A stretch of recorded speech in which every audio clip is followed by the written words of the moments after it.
Manipur lambi se oza akhoi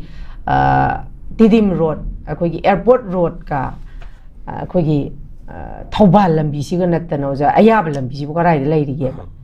lambi yaba lambi je amatta yadre gari macha ga thobadadi brain je nik padawna bu tawreba masi mano su janga handak numit kharani si mamang sida accident si documentic toina thoi ngarang pim cham jong lam changda laite koi am nuaite adubu masida lambi phatta basina maram oirakanda lambi hoba kai basina maram oiraga accident hena thokningai maram su leiba aduga lambi sina si yauna sokselo pham matam jana semjan bida basigi khogi sumoto case ama lokhattana hairiba khogi higher authority sing sida akaknaba matam September ni pan bawda masigi chapchaba pakhum pigedabani ka haire isi ojana kalamarom da yam aphaba khongthang amani oja kari thambini si matang sida yailima sine hena mu maru wari bani ko the state highways ko national highway gi thamgre ya like a nation amagi building process ta sai national highway je aso singli amani na igre mi bi haksang da senba likewise state amagi manung da laiba phuru mayam gi oiba amat toiba gi lising wa khalon mayam je connectivity da via jo ga sem se aina haiba nate malem gi sakholak laga historical and evolution kanoko evolutionary process ta laijaba pot amani ko aguna state ki highway mayam sina yamna ningthi jana sakholaga even laikai amaga sur lambi thong pharaga di ko injang lana bada kano adum kano lairak am lalaga bu lanari bini ko sin naugi mathakta ko aduni aduna yam sambal logic ni aduna hari lambi thong phataba sina maram oirakanda phuru maraki mayamgi ana layeng bada ngasai gi mandugi khudong chaba phangdaba then even say ukhun nairo susampu airo mori airo pung amani da ko topa mapan gi lamda kilometer sani sahum no madama yundu gi satlaga car satlaga halaga office kanari dana dum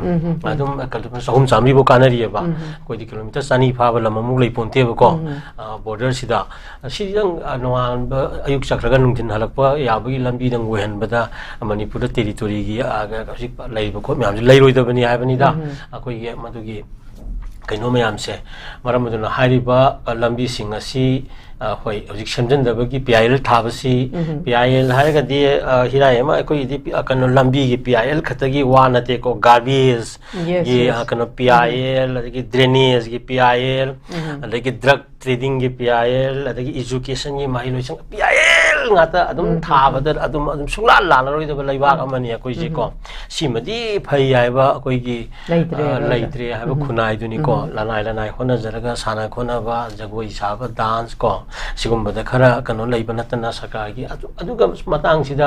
hojiki kano high court itself na ngasai gi magi kano cognizance kano malokot pase ngasai petitioner mangai da bidamana government ki na tawguda ba mathauga mari leina meyang gi interest ta thabak ama koi gi lokol pasi madi yam phai adana in other ngasai ina pangi ba ko garbage kari ki atop da lei drainage system gi swai da so adum matang khara lokol pira ga di high court si adum koi luxury ba pot mayam ko si akoi adum harau gani na lei aduga ama khangna kana kanoni ya ma kanoni hainari doni matang hida poni yo khol ro dong ni gai na ido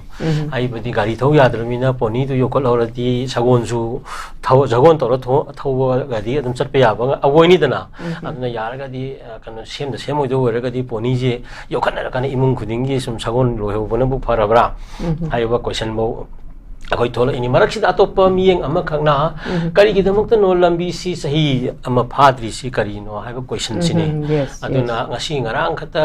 ikoi dana adum jahi tha kharagi mamang ising sau ko gi mamang da adum phanam phagi bagi kano songko I ko adu ngaktangi malakan da nongju amuk ta isau amuk ta kari da lambi heta kai no ha question se maram aduna ikoi gi sai da construction ha da lambi amuk sema matam da mathangi asa yaur kan da khara thuna kai na ba sema bra ha ba wang ama koi gi halima thokle iko aduna ngasai gi ethiken haiba ethics haiba ngara na ji university daga siba akanoma lai phongre akoi na ngangja badu su yamna yaw ko ma gi ethics akano si koi gi ethiken oi de basna koi da akan do problem ni manipur gi ko akan gi contractor amana ma gi contractor gi principles of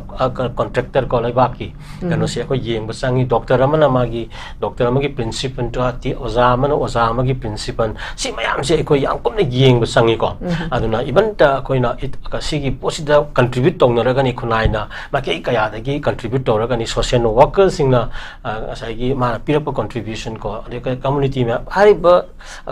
kanoni social contribution me ani ma gi individual contribute ma gi tawjari ba potu de lantho akanda adai dani akoina ya mesum haina hawning je intellectual ga academician ga kari khena ge ga je academician na chidi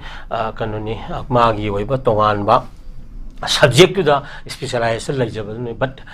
who have no answer to the social problem harini duga intellectuals are the academicians or the leaders na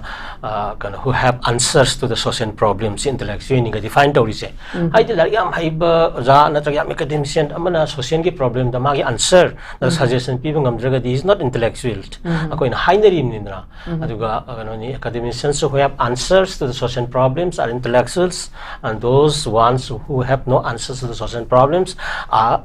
say academicians na haije aduna society gi always adun lanai kunai ga na ai bu sing su ko lanai na kadai buk tor kunai na kadai buk to si whole proportional portion ethical noiba principle am simkala pudu gi ni sai gi akuna dangai phada ba si aduna aina samjan la bada ka chunti lambi kairi ba si kanoni kaina ba semabra haibagi maram du su yengsel lawsi haibani aduna masi squat akoi forest ba yamna maru ba lungs ni har forest guard thamba samaina ko adagi tongan ba kanoda akoi gi active service ki mawong daga thamba samaina lambi gi oiba akoi gi guard amakak che chemgat ningi lambi ji kai dam semgre har kan ma gi quality je kadai ong maintain tawgi ba gi haibase uniform ga nairaga setlaga chatbagi department amu hangtu aningi aina sum khanjabadu ko semi kholi mayam je aduna